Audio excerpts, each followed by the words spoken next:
Sir నిన్న జగన్మోహన్ రెడ్డి గారు assembly దగ్గర గొడవ చేసి అలానే ఢిల్లీకి వెళ్లారు కదా!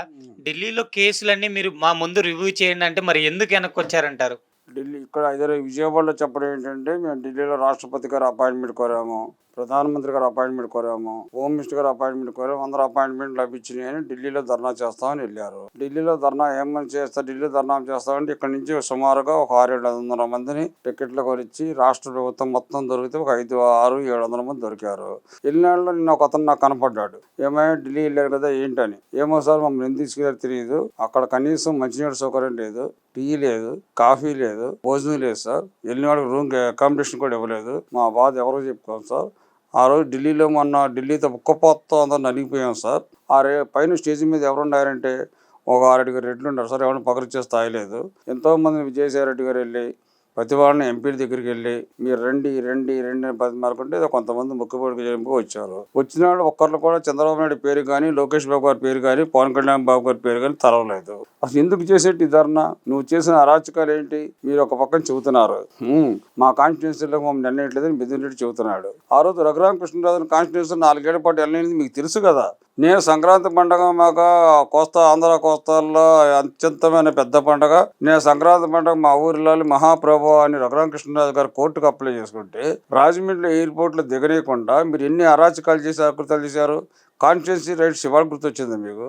మీ కాన్స్టిట్యున్సీకి ఎంతమంది ఎమ్మెల్యేలు లేరు, మీరు ఎంతమంది ఎంపీలు. విజయసాయి రెడ్డి సిగ్గు లేకుండా ఢిల్లీలో స్టేజ్ మీద మాట్లాడతాడు. ఓ పక్క శాంతి భర్త మదన్ మోహన్ వచ్చి కూర్చున్నాడు. రాజ్యసభలో అల్లరి చేయబోతాడు విజయసాయి రెడ్డి. చెప్పాడు, చైర్మన్ చెప్పాడు, బాబు నువ్వు కూర్చో బాబు, నువ్వు మంచివాడు కదరా బాబు, నువ్వు మాట్లాడమాకని చెప్పాడు. అసలు నువ్వు రాజ్యసభ విజయసాయి రెడ్డి మాట్లాడుతా అంటే పక్కనందరూ శాంతి మదన్ మోహన్ అనుకుంటున్నారు ఎంపీలందరూ. అసలు ఏంటి, నీ పక్కన ఎవరో 420లు, నువ్వు 420, నీ పక్కన 420లో 5 వేసుకుని ఢిల్లీలో ధర్నా, దానికి స్పెషల్ ఫైట్, వెళ్ళటం రావటం, స్పెషల్ ఫైట్ తీసుకెళ్ళావు. ధర్నాకి వెళ్ళిన కార్యకర్తను తీసుకెళ్ళి కనీసం భోజనం పెట్టించాలి కదా. వాళ్ళకి కాఫీ టీ అన్న పోయారు కదా. ఎక్కడో 2 కిలోమీటర్ల దూరం వెళ్ళి కాఫీ టీ కోసం ఎదుర్కొనే పరిస్థితి తీసుకొచ్చారు మీరు. సార్ ఇప్పుడు చంద్రబాబు నాయుడు గారు నిన్న అసెంబ్లీలో అన్యాయంగా ఎమ్మెల్యేల మీద సోషల్ మీడియాల మీద కేసులు పెట్టారని అంటున్నారు కదా, మరి ఇలా అన్యాయంగా పెట్టారంటారా సార్? అన్యాయంగా పెట్టడం ఏంటి, ఇంట్లోంచి బయటకు వస్తే కేసే కదా. నేను కాదు, ఎవరైనా ఇంట్లోంచి బయటకు వస్తే కేసు, మేమే తప్పుడు కేసు, అది ఉండారు. మీ హౌస్ అరెస్ట్లో ఇప్పుడు ఏం చేస్తారు, ఎవరన్నా అడిగితే ఇది ఏంటి బాబు అని అడిగితే హౌస్ అరెస్ట్లో. అసలు మీరు ఎలా మాట్లాడతారు? ఇక్కడ మీరు శాసనసభ్యులుగా గౌరవంగా మీకు 11 మంది శాసనసభ్యులు ఇచ్చారు. మీ 11 మంది శాసనసభ్యులు అసెంబ్లీలో దౌర్జన్యంగా అడగండి, మాకు ఇది కావాలి, మా వాడు ఇది. నేను ఢిల్లీలో ఎవరు అడిగారంట, సార్ ఇందులో డాక్టర్ సుధాకర్ ఫోటో గ్యాలరీ ఇది పెట్టారంట, అందులో డాక్టర్ సుధాకర్ పేరు లేదండి సార్. మీ ఎమ్మెల్సీ గారు ఇంటిగా డోలరీ చేసిన అనంతబాబు డోలరీ చేసిన ఆ ఫోటో లేదండి సార్. అట్లాగే రాయలసీమలో కుటుంబం చచ్చిపోయిన ఆక్షన్ ఫోటో లేదండి సార్. ఇందులో వివేకానంద రెడ్డి ఫోటో లేదండి సార్ అని అడిగారు. అసలు ఎవరు నువ్వు? వివేకానంద రెడ్డి చచ్చిపోయాడని నువ్వు ఢిల్లీలో ఎందుకు ధర్నా చేయవు? ఓ పక్క నీ సొంత తోడబుట్టిన చెల్లెలిద్దరు బజార్ని ఎత్తి మా బాబాయ్ని చంపేశారు మహాప్రభు, మా నాన్న చంపేశారు మహాప్రభు అంటే ఆ విషయం ఎత్తకుండా ఎక్కడో గొడవలు జరిగింది. అసలు వినుకొండ గొడవకి పార్టీకి సంబంధం ఏమీ లేదు. అది ఆంధ్రప్రదేశ్ రాష్ట్ర ప్రజలు మొత్తం తెలుసు. మీకు నరసరావుపేటలో గోపిరెడ్డి శ్రీనివాసరెడ్డి మీ ఎక్స్ ఎమ్మెల్యే బయటకు వచ్చి ఇది పార్టీ హత్య కాదు, కుటుంబ తగాదాలు హత్య అని చెప్పాడు.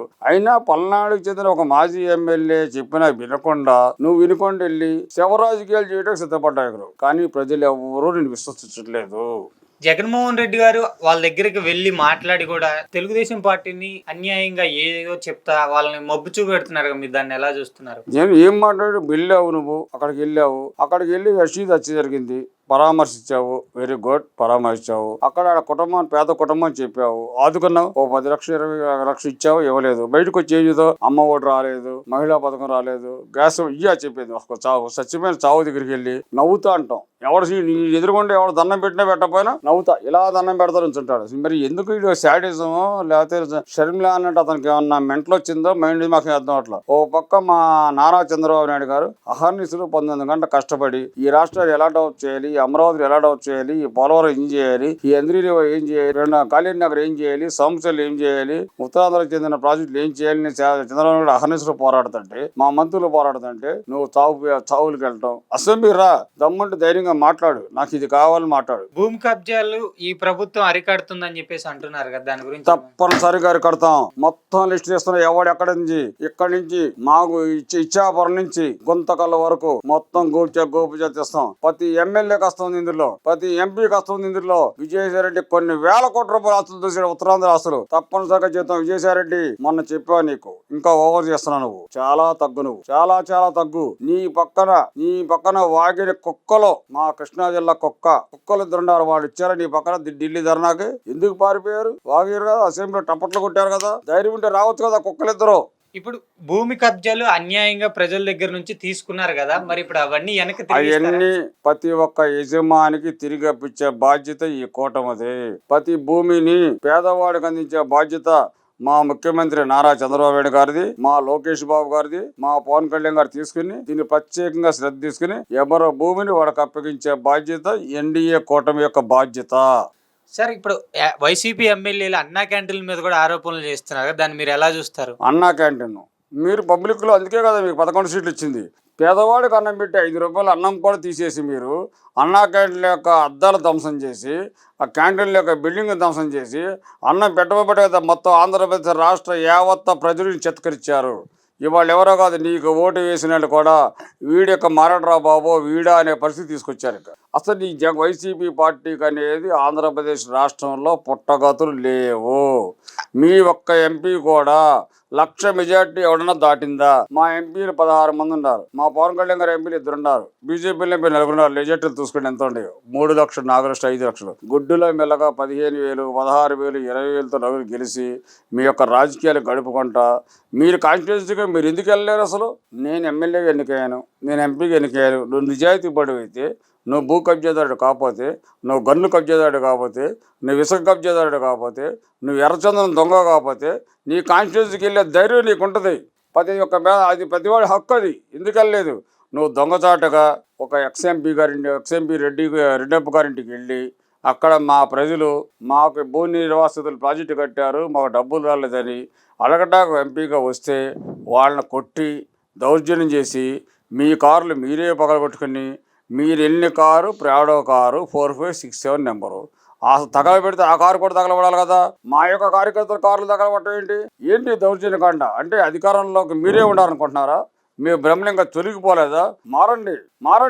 మేము జగన్ ఏం ఆదుకోలేడు మిమ్మల్ని. ఒక నవ్వుతాడు, ఒక చిరునవ్వు నవ్వుతాడు అంతే, మిమ్మల్ని ఏం ఆదుకోలేడు. రోజే ఉంది, ఎక్కడో పోయింది. నేను హైదరాబాద్లో చెబుతున్నారు, జబర్దస్తిలో అవకాశాల కోసం వెళ్తే అమ్మ నీ సైజు పెద్ద అయిపోయింది, ఇక మేము తీసుకోలేమని చెప్పారు జబర్దస్తిలో ఈటీవీ వాడు. సార్ ఇప్పుడు అదే వైసీపీ ఎమ్మెల్యేలు టీడీపీలోకి, జనసేన పార్టీలోకి వస్తున్నారని ఉంటుంది కదా. సమస్య లేదు, దాని మీద మా కూటమి నేతలు, మా చంద్రబాబు నాయుడు గారు, మా లోకేష్ బాబు గారు, మా పవన్ కళ్యాణ్ గారు, అలాగే బీజేపీ తరఫున విష్ణుకుమార్ రాజు గారు, సుజనా చౌదరి గారు అందరితో మాట్లాడుకొని దొంగలకి, భూ కబ్జాదారులకి, అవినీతి పరులకి, ఎర్రచందన దోపిడీదారులకి, భూ దోపిడీదారులకి, ఇసుక దోపిడీదారులకి, అక్రమాలకి మా పార్టీలో తావులేదు.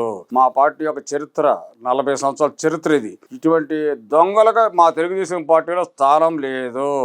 రాజ్యసభలో విజయసాయి రెడ్డి గారు మాట్లాడతా ఏదైతే ఆరోపణలు చేశారో దాని గురించి చైర్మన్ పదే హెచ్చరించాడు. నీ దగ్గర ఆ వాస్తవాలంటే టేబుల్ మీద పెట్టి మాట్లాడిన సాయంత్రం లోపల, లేకపోతే మాట్లాడదాని మాట్లాడారు. ఒక పక్క బడ్జెట్ మీద ప్రసంగం జరుగుతుందో ఈ వ్యాఖ్యలు ఎందుకు చేశారంటారు? చివరికి ఆయన విత్డ్రా చేసుకునే పరిస్థితి ఎందుకు వచ్చిందంటారు? వాడికి అసలు ఏది ఆధారం ఉండదు కదా. వాడే ఒక దొంగ, వాడు బతికే ఒక సూట్ కేసు దొంగ. వాళ్ళకి ఆధారాలు ఉంటాయా? వాడు ఒక 2 సార్లు రాజ్యసభ మెంబర్గా ఎన్నికయ్యి, రెండోసారి ఒక క్రిమినల్ A1 దగ్గర ఒక A2గా నువ్వు రాజ్యసభ మెంబర్గా రెండోసారి తీసుకున్నావు. జగన్ను బ్లాక్మెయిల్ చేసి నాకు రెండోసారి రాజ్యసభ ఇవ్వకపోతే నేను అప్రూవల్గా మారిపోతే తీసుకున్నావు. దాన్ని ఫైట్ చేయి, ఆంధ్రప్రదేశ్ రాష్ట్రానికి ఇవ్వాల్సిన ఫైట్ చేయి. మదన్మోహన్ పక్కన నువ్వు విజయసాయి రెడ్డి నువ్వు ఢిల్లీలో ధర్నా చేస్తున్నావు, మదన్మోహన్ పక్కన ప్రెస్లో మాట్లాడుతున్నాడు. బాబు నా భార్య నాకు రక్షించదు బాబు, నా భార్య పుట్టి నేను లేకుండా పుట్టిన బిడ్డ వాడు ఇక్కడే మాట్లాడుతున్నాడు బాబు వాడు కవితని. అసలు ఇవాళకి నువ్వు ప్రెస్లోకి వచ్చి నేను DNA టెస్ట్ రెడీ, నువ్వు 2 సార్లు పెద్దల సభకు ఎన్నుకోవటం ఈ భారతదేశ ప్రజల యొక్క దౌర్భాగ్యం. నీలాంటి సూట్ కేసులు దొంగ, నీలాంటి అక్రమార్కుడు, నీలాంటి ఎదవ ఈ రాష్ట్రంలో రాజ్యసభ ఎన్నుకోవటం అనేది అత్యంత హేయమైన విషయం, దుర్మార్గమైన విషయం. అలాగే నిన్న అసెంబ్లీలో జరిగిన వ్యవహారాలు చూసుకుంటే ప్రధానంగా అక్రమ కేసుల మీద సాక్షాత్తు ముఖ్యమంత్రి కాడి నుంచి ప్రజెంట్ ఉన్న ఎమ్మెల్యేలలో దాదాపు 90% లేచి నుంచున్నారు, మా మీద అక్రమ కేసులు ఉన్నాయి సార్ అని చెప్పారు. అలాగే ఓవరాల్గా 2 లక్షల మంది మీద అక్రమ కేసులు అసలు ఎందుకు జగన్మోహన్ రెడ్డి ప్రభుత్వం పెట్టింది అనుకుంటున్నారు? వాడు సైకోనమ్మా, సైకో. వాడి ప్రభుత్వం ఒక సైకో. వాడి మాట వినకపోతే వాడు ఎమ్మెల్యేలు కూడా పెట్టాడు. కోటమిరెడ్డి సీతారెడ్డి చెప్పాడు, బాబు నా మీద అక్రమ కేసులు పెట్టాడు బాబు. నానా రామనారాయణ పెట్టాడు. మేకపాటి చంద్రశేఖర్ రెడ్డి పెట్టాడు. మేకపాటి రాజమోహన్ రెడ్డి గారు ఒక పక్క అది ఇది నా తమ్ముడు అలా ఇలా అంటాడు. బాబు నువ్వు నెల్లూరు జిల్లా మీ వాడు విజయసాయి రెడ్డి గారు మీ వాడే చెప్పొచ్చు కదా బాబు, ఆ శాంతికి న్యాయం చేయండి, ఒక ట్రైబల్ అమ్మాయిని న్యాయం చేయండి చెప్పొచ్చు కదా. మీ తమ్ముడు రెండో పెళ్లి చేస్తున్నారు అంటున్నావు, బ్రాహ్మణ అమ్మాయిని చేస్తున్నాడు, ఓకే నీకు ఇష్టం మీద అన్నావు, పక్కన పెట్టావు. అదే విజయసాయి రెడ్డి బాబు నువ్వు పార్టీలోకి రావద్దురా బాబు, ఈ స్టేజీ మీద ఏంటి అస్సలు ఢిల్లీలో జగన్ వచ్చిన 200-300 మంది కార్యక్రమంలో విజయసాయి రెడ్డి గారి ఎప్పుడైతే ఫోటో కనపడింది వాడికి విశ్వనీయత కోల్పోయాడు. బాబు వీడు మారడురా బాబు అని వైసీపీ కార్యకర్తలు ఎదుర్కొంటే కూర్చొని మొత్తుకుంటున్నారు. విజయసాయి రెడ్డి, మిథున్ రెడ్డి, బియ్యి మసూదన్ రెడ్డి వీళ్ళు తప్పితే మిగిలినంత కిందకెళ్ళి ఏదైనా కూర్చోండి, ఆయన కూర్చోండి, నలుగురే ఉండాలి అందరూ మీరు ఇల్లు కింద కూర్చొని ప్రెస్కొచ్చి చూశారు. మీరు బతిమాలకుంటున్నాడు. అక్కడ మీరు ఒక వీడియో చూడండి, అక్కడ ములాయం సింగ్ యాదవ్ తో ఒక కొడుకుతో మాట్లాడుతున్నాడు. అది ఒక హిందీయా, అదొక భాష. అసలు ఏ రోజన్నా ఢిల్లీ వెళ్ళి మేము ప్రధానమంత్రి గారిని ఈ పథకాలు అడిగాం, హోమ్ మినిస్టర్ గారిని ఈ పథకాలు అడిగాం, రాజ్నాథ్ సింగ్ గారిని ఇది అడిగాం, గడ్కరీని ఇది అడిగాం, గజేంద్ర షెకావత్ ఇది అడిగాం అని ఏ రోజన్నా ఒక ప్రెస్ నోట్ రిలీజ్ చేయటం కానీ ఒక మీడియా పాయింట్ గురించి మాట్లాడటం కానీ జరిగిందా? నువ్వు అమరావతి రైతులు 35,000 మంది రైతులు అన్ని కులాల వాళ్ళు 33,000 ఎకరాలు ల్యాండ్ పోలింగ్ ఇస్తే వాళ్ళు అసెంబ్లీ రానియకుండా అసెంబ్లీ గేటుకి గోడ కట్టించిన సైకో నువ్వు. వాళ్ళ మీద నువ్వు పోసిన అక్కస్ అంత ఇంత కాదు. వెనకటి రోజుల్లో అంటారంట వచ్చే జన్మలో కొడత పాపం అంటారంట. ఈ రోజున కలియుగం ఇది. ఈ రోజున ఈ జన్మలోనే కొడత పాపం అది. ఈ జన్మలో కొడత ఎంతో మంది 3 పంటలు పండించుకున్న రైతులు, అమరావతి రైతులు వాళ్ళ పట్ట ఉసురు కోసుకున్నాను 5 సంవత్సరాలు నీ కబ్జాదారులతో, నీ యొక్క అక్రమాలతో, అధర్మాలతో. ఇవాళ మీడియాలో చూడండి, ఒక నందిమూరి సురేరెడ్డికి ఇంత నాకు తిరగటా కారు లేదన్నాడు, ఉంటాకి ఇల్లు లేదన్నాడు, ఈ ఆస్తులు ఏంటి, చిట్టా ఏంటి, అసలు ఎవడో అది ఎంతో మంది ప్రయత్నిస్తున్నారు నేను తెలుగుదేశం పార్టీలో రావాలని. మా సార్ అలా ఒప్పుకోరు. మాది 40 సంవత్సరాల ఇండస్ట్రీ వాది. నేను మా సార్ ఎంపట మేము 94 మేమేమి పదవులు అడగం. మా చంద్రబాబు గారు మా సారు ఈ ఆంధ్రప్రదేశ్ రాష్ట్రాన్ని సరిగ్గా బాగా చుంటే మాకు చాలు అనేది మా తెలుగుదేశం పార్టీ యొక్క కార్యకర్త ధైర్యం. ఇటువంటి దొంగలకి, అవినీతి పరులకి మా పార్టీలో స్థానం లేదు.